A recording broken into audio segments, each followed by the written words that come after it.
ഇട്ടാലോ എന്നാണ് ആലോചിക്കുന്നത്. ഇത്രയ്ക്ക് അങ്ങോട്ട് ആലോചിക്കാൻ എന്താന്ന് വെച്ചാൽ ഇന്ന് കിക്കിമോളുടെ സ്കൂളിലെ ആനുവൽ ഡേ ആയിരുന്നു കേട്ടോ. അപ്പോൾ പിന്നെ ഞാൻ കരുതി മടി പിടിച്ച് വെച്ചേക്കുന്ന കുറേ തുണികളുണ്ടല്ലോ തയ്ക്കാനായിട്ട്, അതിൽ നിന്ന് ഏതെങ്കിലും ഒരെടുത്ത് തയ്ക്കാമെന്ന്. പക്ഷേ മടി എന്നെ പിന്നെയും ബാധിച്ചത് കൊണ്ട് അലമാരയിൽ തന്നെ ഇരുന്ന വേറൊരു ചുരിദാർ എടുത്തിട്ടിട്ട് അണിഞ്ഞൊരുങ്ങി സ്കൂളിലോട്ട് പോകാനായിട്ട് ഇറങ്ങിയതാണ് കേട്ടോ. ആ ബാഗ് ഞാൻ ആമസോണിൽ നിന്ന് വാങ്ങിയതാണ്, എനിക്ക് ഇഷ്ടമായി നന്നായിട്ട്.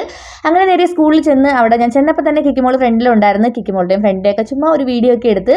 അപ്പോൾ സച്ചു കുറേ കഴിഞ്ഞപ്പോൾ എന്നെ വിളിച്ചു കേട്ടോ. സച്ചു നാട്ടിൽ പോയതായിരുന്നു. അങ്ങനെ ഞാൻ ബസ് സ്റ്റാൻഡിൽ പോയിട്ട് സച്ചുവിനെ വിളിച്ചതാണ്. എന്നിട്ട് ഇന്നത്തെ വിശേഷങ്ങളൊക്കെ ഇങ്ങനെ പറയാണ്. പിന്നെ സച്ചു ചായ കുടിച്ചുകൊണ്ടിരിക്കുകയായിരുന്നു കേട്ടോ. മധുരം ഇല്ലാത്ത ചായ ആയിരുന്നു, എന്നാലും ചെറുതായിട്ട് ഒന്ന് കുടിച്ചിട്ട് അങ്ങ് തിരിച്ചു കൊടുത്ത്.